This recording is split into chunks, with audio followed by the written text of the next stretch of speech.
મિત્રો, જીવનમાં આપણું ધારેલું બધું જ બનતું નથી, પણ ઈશ્વરે દરેકના માટે વિશેષ આયોજન કરી રાખ્યું હોય છે. આપણે સૌએ માનવું જોઈએ કે પ્રભુએ આપણા માટે કશું ખાસ વિચારી રાખ્યું છે. ક્યારેક કોઈનો પરિચય કે આપણે ક્યાંક વાંચેલું એક વિધાન આપણા જીવન પ્રવાહના વેણ બદલવા માટે સમર્થ છે. આજે આપણે એવી વ્યક્તિનો પરિચય મેળવીશું જેમણે સાવ અલગ રીતે વિચારવાનું પસંદ કર્યું છે. 6 આંકડાના પગારની સરકારી નોકરી છોડી પોતાની 42 વર્ષની જીવનયાત્રા દરમિયાન મેળવેલ અનુભવનો ઉપયોગ કરીને કંઈક નવું સર્જવાની હિંમત કરનાર સંજય પટેલ. સંજયભાઈએ સતત 19 વર્ષ સુધી ઉત્તર ગુજરાત વીજ કંપની પાલનપુરમાં ઇજનેર તરીકે સફળતાપૂર્વક સેવા આપી અને હવે તેઓ પોતાના સ્ટાર્ટઅપ થકી રોજગાર નિર્માણ અને સામાજિક સેવા કરવા માટે આગળ વધી રહ્યા છે. અડગ મનના મુસાફિરને હિમાલય પણ નડતો નથી, એ એમના જીવનનો મંત્ર છે. આજે આપણે સંજયભાઈ પટેલના જીવન વિશે, તેમના જુસ્સા અને હિંમતની વાત કરીશું અને તેમણે કેમ સરકારી નોકરી છોડીને નવી દિશામાં પગલાં લીધા એ જાણવા પ્રયત્ન કરીશું. તેમના આ અનોખા અને પ્રેરણાદાયક પ્રવાસથી આપણને ખ્યાલ આવશે કે કઈ રીતે નવો માર્ગ પસંદ કરીને પણ સફળતા હાંસલ કરી શકાય છે. તો ચાલો સાંભળીએ સંજયભાઈના આ પ્રેરણાદાયક સફર વિશે અને વિચારીએ કે આપણો માર્ગ કઈ રીતે બદલી શકાય. મહેસાણા જિલ્લાના ઊંઝા તાલુકાનું લગભગ 3000 જેટલી વસ્તી ધરાવતું નાનકડું અમૂડ ગામ. અહીં જ 22 ઓગસ્ટ 1981ના રોજ સંજયભાઈનો જન્મ થયો હતો. સંજયનું બાળપણ એક સાધારણ મધ્યમ વર્ગના પરિવારમાં વીત્યું. સંજયભાઈના પિતા એક નાનકડું હીરાનું કારખાનું ચલાવતા અને માતા ઘરે ખેતી અને પશુપાલનનું કામ સાચવતા. પરંતુ આ સાદગીમાં એક વિશિષ્ટ તેજસ્વીતા છુપાયેલી હતી. 3 ભાઈ બહેનોમાં સૌથી નાના સંજય. બાળપણથી જ તેઓ ધાર્મિક અને તેમને અભ્યાસ પ્રત્યે પ્રબળ લગન. તેમના જીવનના આ પ્રથમ વર્ષોમાં જ આ ખાસિયતોના બીજ રોપાયા, જે પછીના જીવનમાં ઉજ્જવળ કારકિર્દીના વૃક્ષ રૂપે ફળ્યા. સંજયમાં કંઈક અલગ કરવાના અને જીવનમાં આગળ વધવાના સંકલ્પે તેમને સતત પ્રેરિત રાખ્યા. પોતાના ગામની પ્રાથમિક શાળામાં અભ્યાસ કરતા સંજયે માત્ર ધોરણ 5થી જ તેમના માતા પિતાને શહેરમાં ભણવા જવાની જીદ કરી. તેઓની આ પ્રબળ ઈચ્છા અને મહેનતની ધગશને કારણે 14 વર્ષની નાની ઉંમરે ધોરણ 8માં સંજયને આણંદની પ્રસિદ્ધ સરદાર વલ્લભભાઈ પટેલ હાઈસ્કૂલમાં પ્રવેશ અપાવાયો. આ નિર્ણય તેમના જીવનમાં મહત્વનું સાબિત થયો, જ્યાં તેમણે પોતાના સપનાઓને આકાર આપવાની શરૂઆત કરી. ગામડાના સંકોચને પછાડીને સંજયે આણંદમાં પ્રથમ ક્રમાંક હાંસલ કર્યો અને શાળાના સર્વપ્રિય વિદ્યાર્થી બન્યા. આર્થિક તંગીના અડચણોને પાર કરતા એમણે દરેક પડકારને ધીરજ અને દ્રઢતાથી સામનો કર્યો.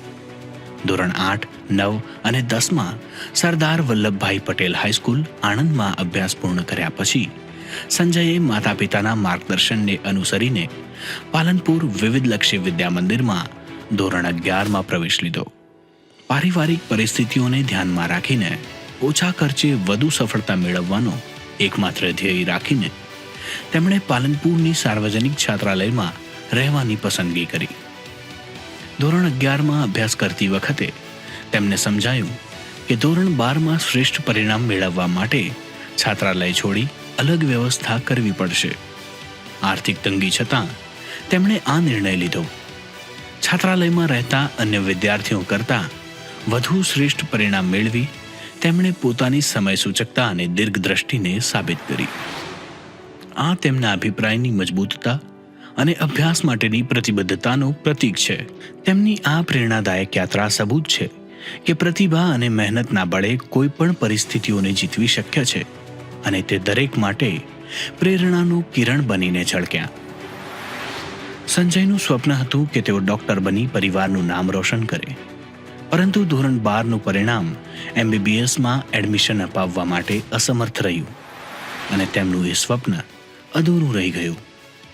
18 વર્ષ સુધી કરેલી મથામણ પર પાણી ફરવાનો અહેસાસ થયો.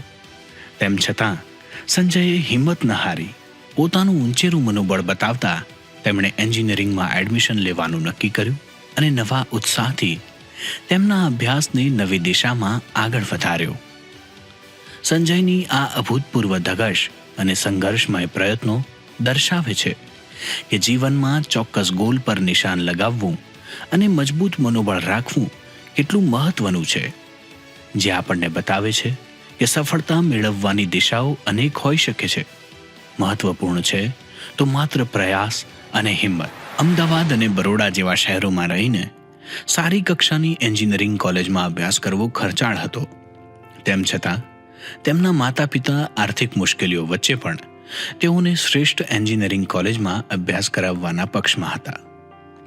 પરંતુ સંજય સ્પષ્ટપણે માનતા હતા કે અતિશય ખર્ચ સાથે અભ્યાસ કરવાથી માનસિક તણાવ ઉદ્ભવે છે અને કારકિર્દી પર ગંભીર અસરો પડે છે. આ વિચારોને ધ્યાનમાં રાખીને તેમણે અપડાઉન કરીને ઓછામાં ઓછા ખર્ચે એન્જિનિયરિંગનો અભ્યાસ પૂર્ણ કરવાનો નિર્ણય કર્યો, જેથી તેઓએ વિસનગરની સાંકળચંદ પટેલ એન્જિનિયરિંગ કોલેજમાં પ્રવેશ મેળવ્યો. આ સમયગાળા દરમિયાન તેઓ ગામમાં જ સવાર સાંજ ટ્યુશન કરાવતા અને અભ્યાસ માટે અપડાઉનનો ખર્ચ જાતે જ ઉપાડતા. આ સમય ખૂબ જ સંઘર્ષનો હતો. વહેલી સવારથી જ ટ્યુશન, અપડાઉન, કોલેજ, સાંજનું ટ્યુશન, રાત્રે મોડા સુધી અભ્યાસથી દરરોજના ખૂબ જ વ્યસ્ત શિડ્યુલ વચ્ચે ઘણા બધા સામાજિક પ્રસંગોમાં પણ જવાનું ટાળી દીધું. આમ કોલેજના 3 વર્ષ અપડાઉન દ્વારા પૂર્ણ કરી છેલ્લા વર્ષમાં ઉજ્જવળ પરિણામ મેળવી શકાય તે હેતુથી વિસનગર જ રહી અભ્યાસ પૂરો કરવાનું નક્કી કર્યું. આમ પોતાના અભ્યાસકાળ દરમિયાન પોતાની અદમ્ય સમજણ શક્તિ, જીવનમાં પ્રગતિ માટે ગમે તેવા સંજોગોમાં આગળ વધવાની કટિબદ્ધતા અને સખત પુરુષાર્થથી ઇલેક્ટ્રિકલ એન્જિનિયરિંગના છેલ્લા વર્ષમાં ઉજ્જવળ પરિણામ હાંસલ કર્યું. સંજયનો કોલેજ કાળ અત્યંત સંઘર્ષમય રહ્યો, પરંતુ તેમના અડગ પુરુષાર્થથી તેઓએ ઇલેક્ટ્રિકલ એન્જિનિયરિંગમાં શ્રેષ્ઠ પરિણામ મેળવ્યું અને પોતાનું સ્થાન મજબૂતીથી સ્થાપિત કર્યું. સંજયની આ યાત્રા સાબિત કરે છે કે પ્રતિબદ્ધતા અને પરિશ્રમ સાથે કોઈ પણ પડકારને પાર કરી શકાય છે. તેમની આ સફળતા દરેકને પ્રેરણા અને આદેશ આપે છે કે સિદ્ધિનો રસ્તો કઠિન હોઈ શકે, પરંતુ દૃઢ મનોબળથી દરેક ગોલ સિદ્ધ થઈ શકે. કોલેજના શ્રેષ્ઠ પરિણામ પછી સંજયને માસિક 13,000 રૂપિયાના પગાર સાથે તેમને પોતાની જ કોલેજમાં લેક્ચરર તરીકે નિમણૂક મળી. આ ખુશખબરને સાંભળતા જ તેમના પરિવારમાં આનંદની લહેર ફેલાઈ ગઈ. સંજયના આ પ્રગતિમય પ્રવાસે સાબિત કર્યું કે મહેનત અને લગનથી કોઈ પણ પડકારને પરાસ્ત કરી શકાય છે અને સફળતા સુધી પહોંચવું શક્ય છે. સંજયની આ સફર દર્શાવે છે કે અડગ સંકલ્પ અને અવિરત પ્રયત્નોથી જીવનમાં કંઈ પણ હાંસલ કરી શકાય છે અને તે દરેકને પ્રેરણા આપે છે કે મહેનતના બળે સપના હકીકતમાં રૂપાંતરિત થાય છે. ત્યારબાદ મહેસાણાની ભાંડુ એન્જિનિયરિંગ કોલેજમાં તેમણે લેક્ચરર તરીકે 1 વર્ષ સુધી પદભાર સંભાળ્યો. આ સમયગાળા દરમિયાન તેમના લગ્ન થયા, કૌટુંબિક જવાબદારીઓ વધી, સાથે સાથે સામાજિક અપેક્ષાઓ પણ વધવા લાગી. પ્રાઇવેટ એન્જિનિયરિંગ કોલેજોનું ભવિષ્ય અને એકેડેમિક કરિયર માટે જરૂરી પોસ્ટ ગ્રેજ્યુએશનના વધુ અભ્યાસની અનિચ્છાને લીધે વર્ષ 2005માં ઉત્તર ગુજરાત વીજ કંપનીના છાપી પેટા વિભાગીય કચેરીમાં જુનિયર ઇજનેર તરીકે જોડાયા. આ તેમના જીવનનો નવો વળાંક હતો. સંજયની આ યાત્રા દર્શાવે છે કે કઠિન પરિશ્રમ અને અડગ સંકલ્પથી નવા અવસરો મળતા રહે છે અને એ પ્રવાહમાં આગળ વધવાનું જ હોય છે. સરકારી નોકરી મળતા પરિવારમાં અને ગામમાં ખુશીનો માહોલ હતો, કારણ કે તે સમયે તેઓ સમગ્ર ગામમાં UGVCLમાં સૌપ્રથમ એન્જિનિયર હતા. છાપી પેટા વિભાગીય કચેરીમાં જુનિયર ઇજનેર તરીકે કામ કરતા કરતા વર્ષ 2006માં સુરતમાં આવેલ ભયાનક પૂર હોય કે દર વર્ષે અંબાજી ખાતે ભરાનાર ભાદરવી પૂનમનો મહામેળો હોય, તેમના દ્વારા કરવામાં આવેલી કામગીરીને મેનેજમેન્ટ દ્વારા બિરદાવવામાં આવેલ અને તેને અનુલક્ષીને સુરતમાં પૂર હોનારત સમયે કરેલ ઉત્કૃષ્ટ કામગીરી બદલ ગુજરાત ઉર્જા વિકાસ નિગમ લિમિટેડના ચેરમેન અને મેનેજિંગ ડિરેક્ટર શ્રીમતી વિજયાલક્ષ્મી જોશી દ્વારા તેમને સન્માનિત કરેલ. સંજયભાઈએ નોખા પડકારો અને મુશ્કેલીઓ વચ્ચે પોતાના સત્વથી કામ આગળ વધાર્યું. તેઓએ પ્રતીતિ કરી દીધી કે સંઘર્ષ અને પરિશ્રમથી સિદ્ધિ હાંસલ કરી શકાય છે. સંજયભાઈના આ પ્રવાસે સાબિત કર્યું કે સફળ કાર્યો હંમેશા અડગ મન અને લગનની મહેનત દ્વારા પ્રાપ્ત થાય છે. સંજયભાઈનું આ કઠિન પરિશ્રમ અને મહેનત જોઈને માત્ર 1.5 વર્ષના ટૂંકા ગાળામાં કંપની દ્વારા ઉત્તર ગુજરાત વીજ કંપની વિભાગીય કચેરી પાલનપુર ખાતે બદલી કરવામાં આવી. તેમના દ્વારા સતત 6 વર્ષની કામગીરી દરમિયાન પરિણામલક્ષી ગુણવત્તાયુક્ત ટ્રાન્સફોર્મર મેન્ટેનન્સ, LSTC ઇન્સ્ટોલેશન, વીજ ચેકિંગ અને ફીડર બાયફર્કેશન જેવી વિવિધ ફિલ્ડ પ્રવૃત્તિઓના રસપૂર્વક અમલથી તેમણે તેમની કુશળતા વધારી. વર્ષ 2012માં મેનેજમેન્ટે તેમની બદલી પાલનપુર વર્તુળ કચેરી ખાતે જુનિયર ઇજનેર તરીકે કરી. પાલનપુર ખાતે કામ કરતી વખતે તેમને મહેસૂસ થયું કે દરેક કર્મચારીને દરેક કામની સમજ અને કૌશલ્ય હોવું જોઈએ. આ જ વર્ષમાં રાજ્ય સરકારે ડાર્ક ઝોન હટાવ્યો, જેનાથી ખેતીવાડી વીજ જોડાણ માટેના મુદ્દાઓનું નિરાકરણ લાવવા માટે તેઓએ સખત મહેનત કરવી પડી. 2012થી 2017ના આ સમયગાળામાં આર્થિક સંકડામણો વચ્ચે પણ તેમણે તેમના કુશળતામાં સુધારો કર્યો અને તેમના વિચારોમાં બદલાવ લાવ્યા. સરકારી નોકરીની મર્યાદાઓને સમજી અને તેમણે નાના પાયે ઇલેક્ટ્રિકલ ઇન્ફ્રાસ્ટ્રક્ચર નિર્માણનો પ્રારંભ કર્યો. મહેનત અને પ્રતિબદ્ધતાને કારણે મેનેજમેન્ટે પાલનપુર વર્તુળ કચેરી ખાતે જ તેમની બઢતી નાયબ ઇજનેર તરીકે કરી. 2012થી 2024 સુધીના 12 વર્ષમાં બનાસકાંઠા જિલ્લામાં આવેલ અનેક ભયાનક વાવાઝોડા અને આપત્તિઓ દરમિયાન તેમણે પાલનપુર વર્તુળ કચેરીના કંટ્રોલ રૂમના માધ્યમથી મેનેજમેન્ટ અને ફિલ્ડ વચ્ચે સમન્વય સાધી તેમજ અસરકારક મટીરિયલ મેનેજમેન્ટ થકી ખૂબ જ ટૂંકા ગાળામાં વીજ પુરવઠો પુનઃસ્થાપિત કરવામાં કડીરૂપ ભૂમિકા ભજવી. તેમના આ સંઘર્ષના કાર્યકાળમાં તેમના પત્ની દ્વારા ખૂબ જ સાથ સહકાર સાંપડ્યો. આ સમયગાળા દરમિયાન તેમની અંદર ગજબના આત્મવિશ્વાસનો સંચાર થયો. ગમે તેવા કપરા સંજોગોમાં પણ પડકારનો સામનો કરવાની પ્રેરણા મળી. જેમ એક બાંધી દીધેલી નોકરીની મર્યાદાઓથી બહાર પણ દોરી જનાર રસ્તો હોય છે, તેમ તેમણે નક્કી કર્યું કે પગારની માયાજાળમાં સમય વેડફવાને બદલે પોતાનો યથાર્થ ઉપયોગ કરવો.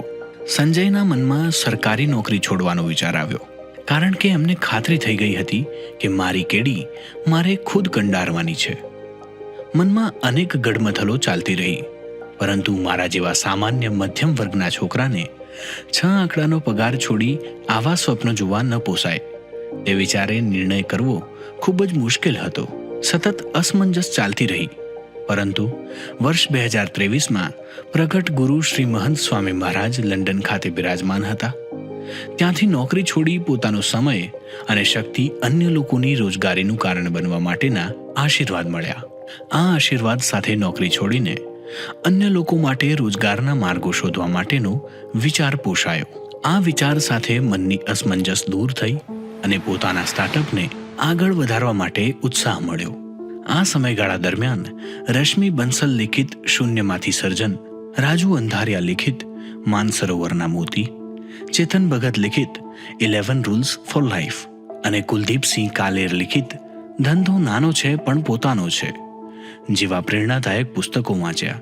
આ પુસ્તકોની ચિંતન પ્રેરક બાબતોએ તેમના આત્મવિશ્વાસમાં વધારો કર્યો અને પોતાનો માર્ગ સ્પષ્ટ કર્યો. છેલ્લા 3 વર્ષથી નોકરી છોડી કંઈક વિશેષ કરવાનો નિર્ણય સંઘર્ષમય રહેતો, પરંતુ તેમણે સમજ્યું કે પૈસાની પાછળ કામ કરવાનું નથી, પરંતુ સફળતા અને સંતોષ માટે પ્રયત્નો કરવાના છે. તેમને વિશ્વાસ છે કે દરેક જીવનમાં ઈશ્વર દ્વારા આપવામાં આવેલું જીવનરૂપી ઉપહાર સદુપયોગમાં લેવો જોઈએ. ઉત્તમ કાર્યો કરવા માટે આર્થિક સદ્ધરતા જીવનમાં જરૂરી છે. નિર્ણયોના પરિણામો હકારાત્મક કે નકારાત્મક હોઈ શકે, પરંતુ નિષ્ક્રિય બેસી રહેવું યોગ્ય નથી. સતત શીખતા રહેવું અને સાચા નિર્ણય લેવા જીવનમાં જરૂરી છે. મિત્રો, લક્ષ્ય વગરની દોડ એ ગતિ છે, જ્યારે લક્ષ્ય સાથેની દોડ એ પ્રગતિ છે. બધાને આત્મનિર્ભર થવું છે, પણ થઈ શકાતું નથી. મનમાં હજારો સવાલો છે જેના જવાબ મળતા નથી. મનમાં જાત જાતના ભય છે કે કેવી રીતે કરીશું. કલ્પના કરો કે કાલે નોકરી જતી રહી તો શું કરવું. આ ભય સાથે દરરોજ નોકરીએ જતો એક મોટો વર્ગ છે. આ વર્ગને નોકરીની જાળમાંથી આઝાદ તો થવું છે, પણ સાહસ ભેગું કરવામાં અસમર્થ છે. ફિક્સ પગારનો આંકડો માછલીના મોઢામાં ફસાયેલ કાંટાની જેમ કરોડો લોકોના ગળામાં ફસાઈ ગયો છે. દરેક વ્યક્તિમાં અમાપ ક્ષમતા હોવા છતાં તેને પૂર્ણપણે ઉપયોગ કરવામાં બાધારૂપ છે. હવે સમય આવી ગયો છે આપણા ભયને પછાડીને સાહસ ભેગું કરવાનો. આપણે સાથે મળીને એક નવી દિશા ચલાવીએ, એક નવી શરૂઆત કરીએ અને આપણા સપનાઓને સાકાર કરીએ. નોકરી છૂટી ગઈ નહીં, નોકરી છોડી દીધી.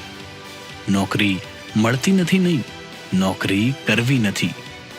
લોકો લારીથી પણ લાખો કમાય છે. તું નાના પાયે શરૂઆત તો કર. નસીબ અજમાવવામાં તારું શું જાય છે? સંજયભાઈએ 6 આંકડાના મોહક પગારની સરકારી નોકરી છોડી અને નવા પ્રવાસ પર આગળ વધ્યા. તેમના સ્ટાર્ટઅપ મારફતે તેઓએ રોજગારી નિર્માણ અને સામાજિક સેવા માટે પોતાનું જીવન સમર્પિત કર્યું. સંજયભાઈની આ અદ્ભુત સફર સૌને પ્રેરણા આપે છે કે સપનાઓનો પીછો કરવો અને સમાજ માટે કંઈક સારું કરવાનો સદાય પ્રયાસ કરવો જોઈએ. સંજયભાઈના સ્ટાર્ટઅપ અને સામાજિક કાર્યોથી તેઓ અનેક લોકોને પ્રેરિત કરી રહ્યા છે. તેમની આ અસાધારણ યાત્રા દર્શાવે છે કે એક વ્યક્તિનો પ્રયાસ અનેક જિંદગીઓમાં બદલાવ લાવી શકે છે. સંજયભાઈની સિદ્ધિઓ અને સમર્પણ ભવિષ્યના પથદર્શક છે, જે દરેકને સૂચિત કરે છે કે સાહસ અને સમાજ સેવાની ભાવના સાથે કદમ મળાવીને ચાલવું એ જ સાચી સફળતા છે. અને એટલે જ એમના મતે it is not end, it is a new beginning. આ છે સંજય પટેલની પ્રેરણાદાયી સફર, એક અડગ મનના માનવીની અનોખી કહાની. તેમના જીવનની આ યાત્રા બધાને પ્રેરિત કરે છે અને એ દર્શાવે છે કે મનમાં જો મક્કમતા હોય તો કોઈ પણ સપનું અસાધ્ય નથી.